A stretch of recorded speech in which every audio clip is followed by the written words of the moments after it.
고대 그리스의 철학자로 유명한 아리스토텔레스는 수사학을 가르치면서 설득에 3요소가 있다라는 이야기를 한 적이 있습니다.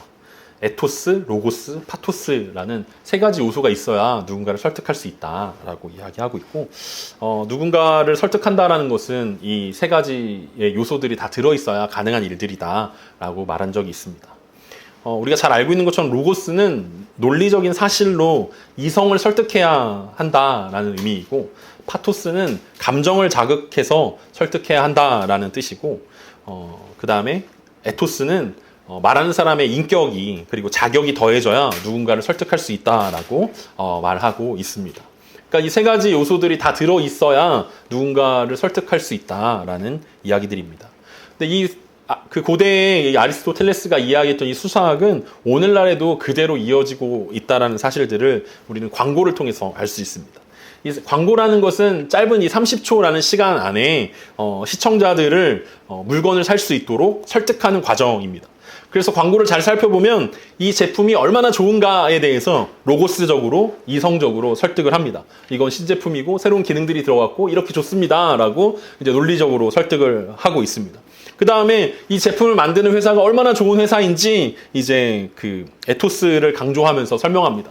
30년 전통, 무슨 제약, 이렇게 이야기하면서 사람들에게 신뢰를 이제 쌓으려고 이야기합니다.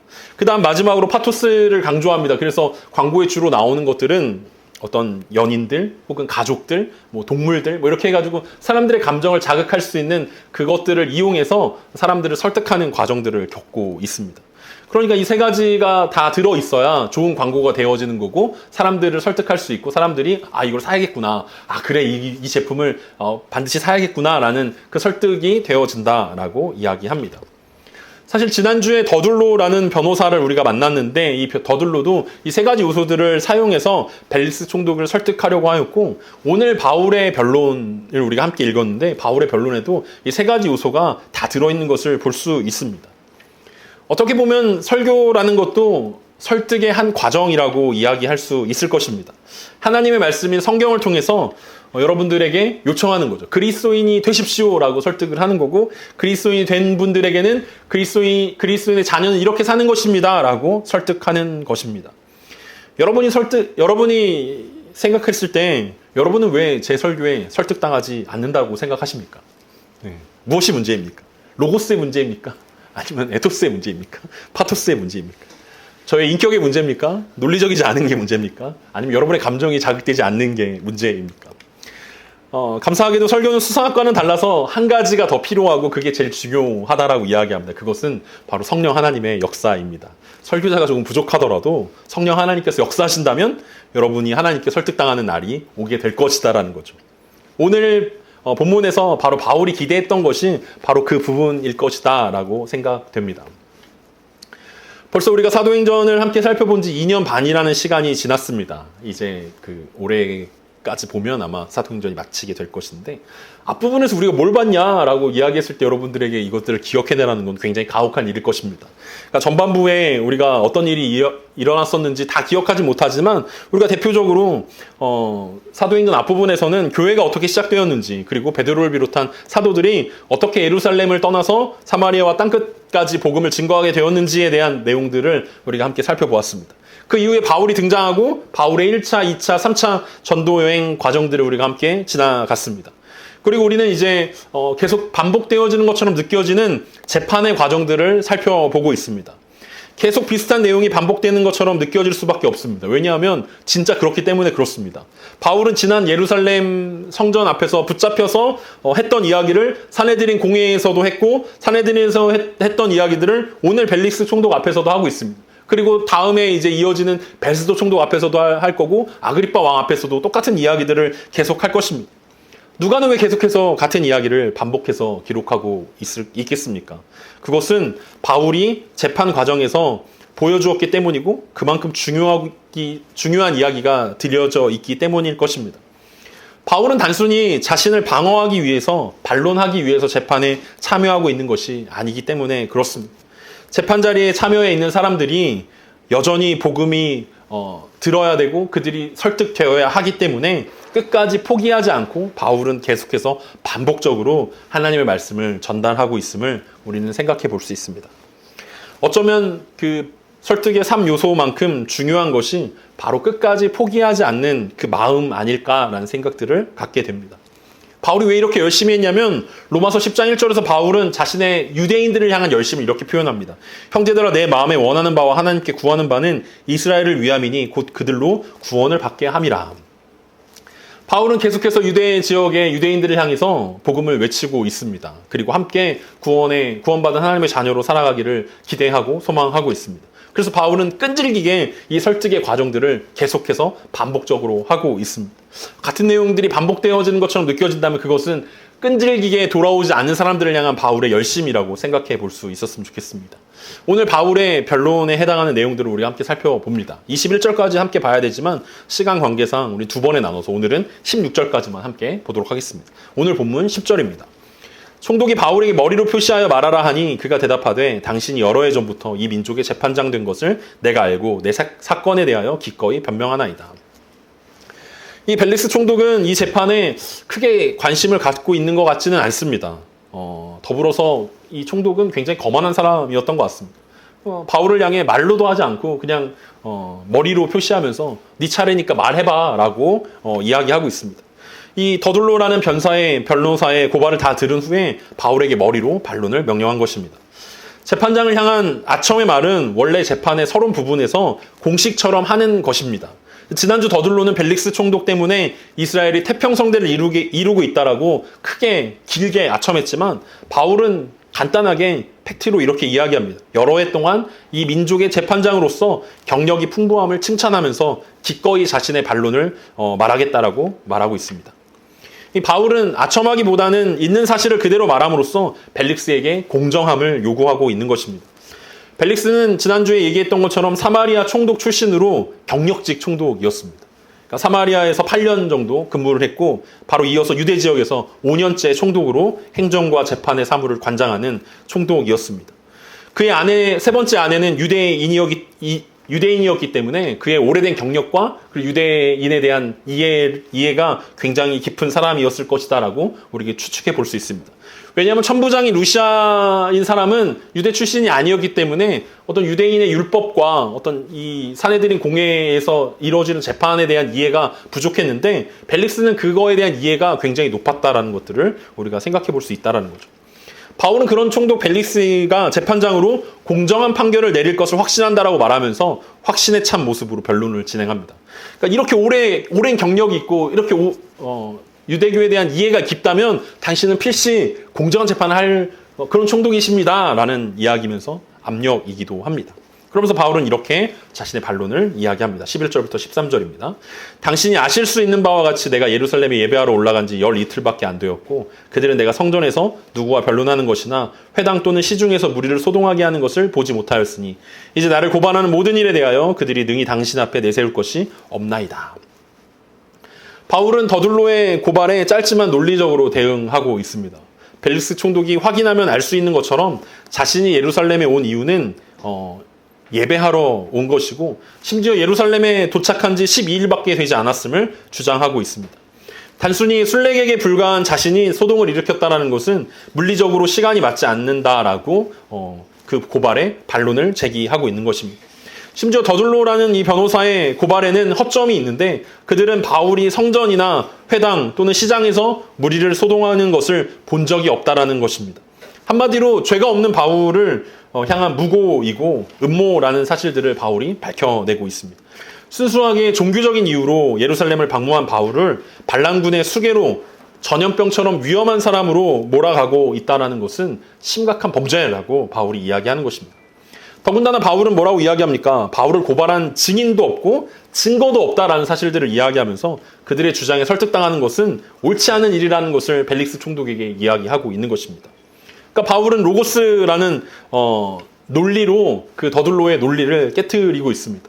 그러니까 논리적으로 자신이 온 지 12일밖에 되지 않았다라는 거, 그리고 자신은 순례객에 불과하다라는 거, 그리고 자신을 향한 고발에는 증인이나 증거가 없다라는 이 논리를 가지고 벨릭스를 설득하고 있다라는 것입니다. 하지만 여기서 로고스라는 논리만으로 바울은 설득을 끝내지 않습니다. 바울은 이어서 파토스라는 감정을 꺼내듭니다. 14절부터 15절입니다. 그러나 이것을 당신께 고백하리이다. 나는 그들이 이단이라 하는 도를 따라 조상의 하나님을 섬기고 율법과 선지자들의 글에 기록된 것을 다 믿으며 그들이 기다리는 바 하나님께 향한 소망을 나도 가졌으니 곧 의인과 악인의 부활이 있으리라 함이니이다.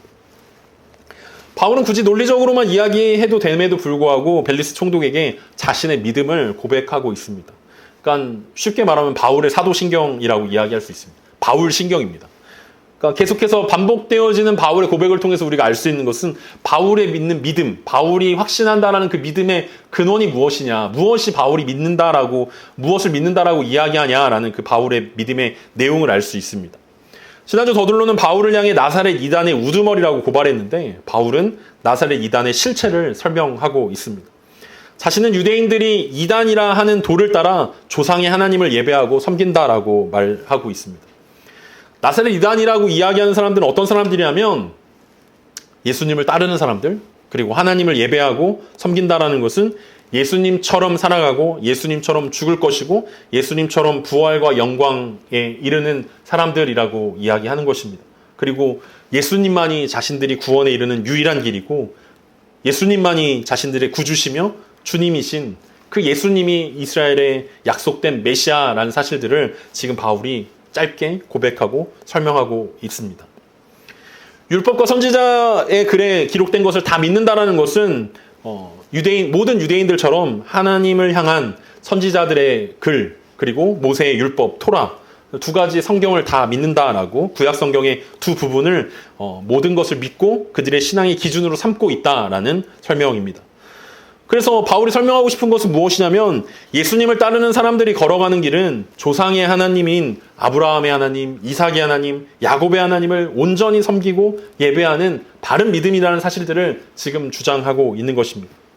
그러면서 그 자신의 믿음의 핵심은 의인과 악인의 부활에 있다라는 사실들을 고백하고 있습니다. 그러니까 바울 되게 만드는 믿음의 내용을 우리가 잘 기억해야 하는데 바울의 믿음은 그 바울 신경의 내용의 핵심은 바로 부활에 있다라는 사실입니다. 그리고 부활의 핵심은 예수 그리스도의 부활이 우리 가운데 보여준다라는 바울의 신앙들을 우리가 이야기할 수 있습니다. 요한복음 5장 29절에서는 선한 일을 행한 자는 생명의 부활로 악한 일을 행한 자는 심판의 부활로 나오리라 라고 예수님께서 말씀하신 적이 있는데 바울이 고백하고 있는 부활이 바로 그것입니다.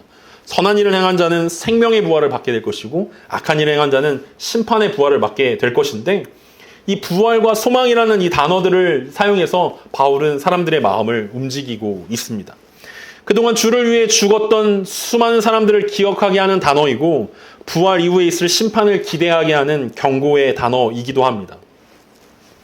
여러분은 생명의 부활 가운데 그리고 심판의 부활이라는 이 단어를 보며 어떤 마음이 생겨납니까? 기대하는 마음이 생겨날 수도 있고 두려워하는 마음들이 생겨날 수 있을 것입니다. 우리가 일반적으로 많은 사람들에게 부활을 이야기하면 부활은 과학적이지 않다라고 이야기합니다. 어떻게 죽은 사람이 살아날 수 있는가에 대해서 설명할 수 없기 때문에 받아들일 수 없다라고 이야기합니다. 성경의 많은 기적들과 이적들이 대부분 다 그렇지 않습니까? 어떻게 그런 일이 있을 수 있어? 라고 이야기한다면 사실 믿음의 영역이기 때문에 설명하기 참 어렵습니다. 그럼에도 불구하고 바울이 오늘 부활이라는 단어를 통해서 사람들의 마음을 움직이려고 했던 것은 과학의 핵심이 원인과 결과를 분석하는 것이다라는 사실들을 바울도 어렴풋이 알고 있었기 때문 아닐까라는 생각들을 합니다. 여러분, 과학이라는 것은 왜 이런 일들이 일어났는지 그 원인을 분석하고 그럼 이런 일들 때문에 어떤 결과가 일어날 수 있을까를 예측하는 학문이 바로 과학이라고 이야기할 것입니다. 그렇다면 오늘날 많은 사람들이 성경을 부인하고 과학적으로 죽음 이후에 아무것도 없을 것이다라고 예측하는 것은 전혀 과학적이지 않다라는 결론에 이를 수 있습니다. 지금 우리의 삶이 원인이라면 부활이라는 결과가 반드시 따라 나온 것이 훨씬 더 과학적인 접근이라고 이야기할 수 있다는 거죠. 훨씬 더 합리적이라고 이야기할 수 있을 것입니다. 원인이라는 이 땅의 삶이 있다면 이 땅 이후에 아무것도 남지 않을 거야. 아무것도 없어. 무로 돌아가는 거야. 라는 것보다는 하나님의 나라가 다음 생애가 있다라는 것이 훨씬 더 합리적인 결론에 이를 수 있다는 거죠. 물론 바울이 그것까지 의미해서 부활을 이야기하지는 않았겠지만 바울이 이야기하고 있는 부활을 통해서 오늘날 우리는 그렇게 접근할 수 있다는 것입니다. 결국 바울의 주장에 따라 유대인들이 자신을 고발한 이유는 표면적인 것은 정치적인 것처럼 보일지라도 사실 벨릭스 총독에게 이야기하는 것은 우리들이 지금 이렇게 다투고 있는 것은 신학적인 문제고 율법적인 문제고 믿음에 대한 것입니다. 그러니까 총독님께서 신경 쓸 필요가 전혀 없는 것입니다. 라는 주장을 바울이 하고 있는 것입니다. 그러니까 바울을 고발하는 쪽에서는 바울을 정치사범으로 몰려고 하는 거고 반란군입니다. 소동을 일으키는 자입니다. 라고 이야기하는 거 바울 입장에서는 이것은 율법의 해석에 관한 문제고 바르게 해석하지 않는 유대인들의 문제입니다. 라는 이야기들 하면서 바울은 마지막으로 자신의 에토스를 강조합니다. 16절입니다. 이것으로 말미암아 나도 하나님과 사람에 대하여 항상 양심의 거리낌이 없기를 힘쓰나이다. 그러니까 바울이 이런 고백을 할 수 있는 것은 자신의 인격 그리고 자신의 자격이 그만큼 준비되어 있다라는 사실들을 이야기하면서 자신의 말에 신뢰를 더하고 있습니다. 바울은 하나님과 사람에 대하여 항상 양심의 거리낌 없이 살았고 앞으로도 그렇게 살 것이다라고 말하고 있습니다. 그것도 항상 그렇게 살았고 항상 그렇게 살 것이다라고 말하고 있습니다. 바울은 부활에 대한 믿음 때문에 죽은 자들의 부활할 날을 자신이 심판받을 날로 만들 만한 일을 결코 하지 않겠다라고 지금 고백하고 있는 것입니다. 모든 사람들은 다 부활하게 될 것인데 어떤 사람은 칭찬의 부활을 받게 될 것이고 어떤 사람은 심판의 부활을 받게 될 것인데 내가 왜 부활을 믿고 있는 사람으로서 심판의 부활을 준비하겠냐라는 고백을 하고 있는 것입니다. 그래서 바울은 거리낌 없이 살기 위해서 부활이 있고 심판이 있다는 것을 알고 있기 때문에 하나님과 사람에 대해서 절대로 범죄하지 않는다라는 의미로 이야기하고 있는 것입니다. 그러니까 거리낌 없다라는 것은 자신은 범죄하는 삶을 살지 않습니다라는 것이고 바울은 끊임없이 하나님 앞에서 살아가려고 노력하고 있고 양심에 찔리는 일을 절대 안 할 것이고 하고 있지 않다라는 사실입니다. 그런 자신의 삶과 양심을 신뢰한다면 자신의 주장도 참일 것이다라고 주장하고 있는 것이 오늘 바울의 변론의 요지입니다. 그러니까 바울은 로고스와 에토스와 파토스를 사용해서 이 더둘로의 변론에 반론을 제기하면서 벨릭스 총독과 이곳에 모여있는 대제사장 그리고 장로들의 마음을 다시 한번 움직이기를 소망했다라는 거죠. 복음을 자신이 신뢰하고 자신이 믿고 있는 이 복음으로 그들을 설득하기를 소망했다라는 것입니다. 사람들을 복음으로 설득하는 데 있어서 바울에게 가장 중요한 것은 어쩌면 16절에 이야기했던 바울 자신의 삶이었을 것입니다. 자신의 말보다 자신의 삶을 주목해 보라는 것입니다. 이것이 바울의 간증이고 바울의 예배였기 때문에 그렇습니다. 오늘 본문은 우리에게 복음으로 사람들을 설득하기 위한 두 가지 기술을 설명하고 있습니다. 앞에서 이야기했던 로고스, 에토스, 파토스 세 가지가 있지만 그 중에 가장 중요했던 두 가지를 생각해보면 첫 번째로는 삶으로 설득하라는 것입니다. 우리는 복음으로 사람들을 설득하려면 좀 더 많은 로고스가 필요하다라고 생각합니다. 아직 준비가 되어 있지 않다라고 생각합니다. 성경을 더 많이 공부하고 더 많이 연구해서 어떤 질문이 들어와도 막힘없이 설명할 수 있을 때에만 그들을 설득할 수 있을 거라고 생각합니다. 하지만 우리가 잘 알고 있는 것처럼 로고스만으로는 사람들을 설득할 수 없습니다. 심지어 로고스가 엉망인 이단들에게 사람들이 넘어가고 있는 것들을 종종 발견하는 것들을 보면 로고스가 사실 조금 부족하더라도 파토스와 에토스만으로도 충분히 사람들은 넘어갈 때가 있다는 것들을 우리는 볼 수 있습니다. 그들의 상황과 아픔을 인정하고 공감해 주면 사람들은 그것에 감동하고 기뻐하고 그들을 따라가는 것들을 볼 수 있습니다. 근데 교회 안에는 사실은 그 파토스와 에토스보다는 로고스를 요구할 때가 굉장히 많이 있습니다.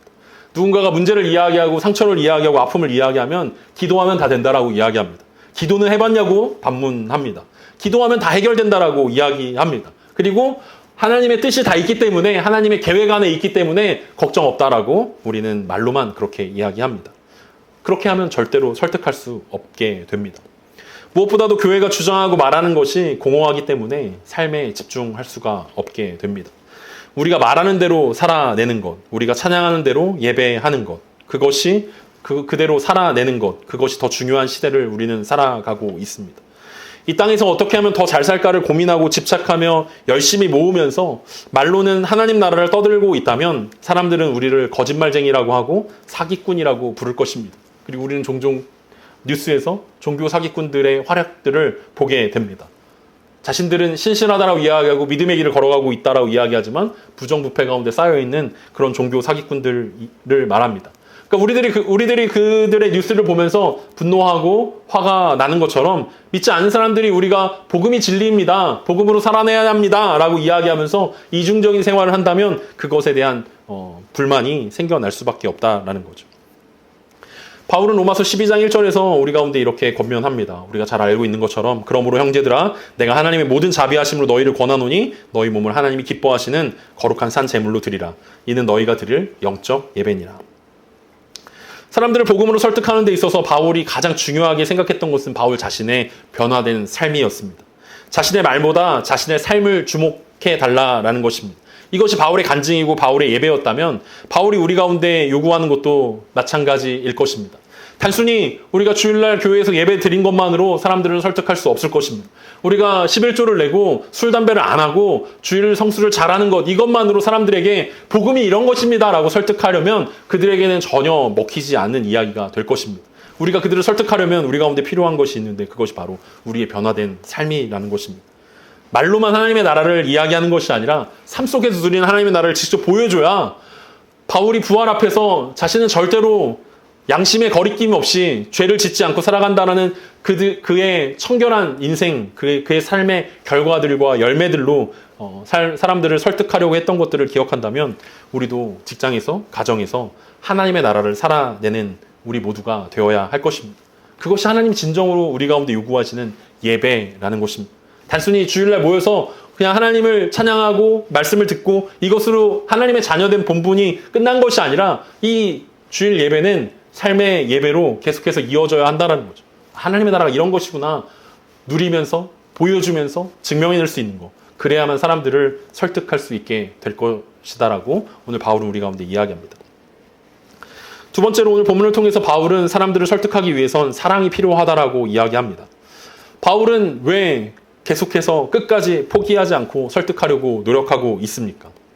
끝까지 포기하지 않고 열정을 가지는 것은 사랑이 아니면 불가능하기 때문에 그렇습니다. 예수님이 제자들을 끝까지 사랑하셨던 것처럼 예수님이 바울을 끝까지 사랑하셨던 것처럼 바울도 끝까지 자신을 반대하는 사람들까지도 사랑하길 원했습니다. 그래서 계속해서 반복적으로 설득하고 또 설득하려고 하는 것입니다. 심지어 바울도 잘 알고 있습니다. 바울이 지금 상대하고 있는 대상이 대제사장이라는 거, 랍비들이라는 거, 장로들이라는 거, 그리고 로마의 총독이고 이스라엘의 왕이라는 거 바울도 너무나 잘 알고 있지만 바울은 끝까지 포기하지 않고 심지어 그런 강팍한 마음들을 가지고 있는 사람들일지라도 바울을 절대 싫어해서 너무나 죽이고 싶어하는 사람들까지도 바울은 사랑하길 원했고 그들을 끝까지 포기하지 않았던 모습들을 우리가 보게 됩니다. 반면에 우리의 모습들을 생각해보면 우리는 누군가를 설득해야 하는 상황 가운데 우리는 너무나 쉽게 포기하고 있지는 않는가 고민해 봅니다. 한번 말을 던져봤는데 전혀 관심이 없어 보인다면 우리는 쉽게 포기합니다. 다른 종교를 믿고 있는 사람들은 내가 상대할 수 없는 사람들이기 때문에 포기해야 하는 사람들입니다. 나보다 학력 수준이 너무 높은 사람들은 그들의 지식을 당해낼 재간이 없어서 우리는 설득할 자신이 없습니다.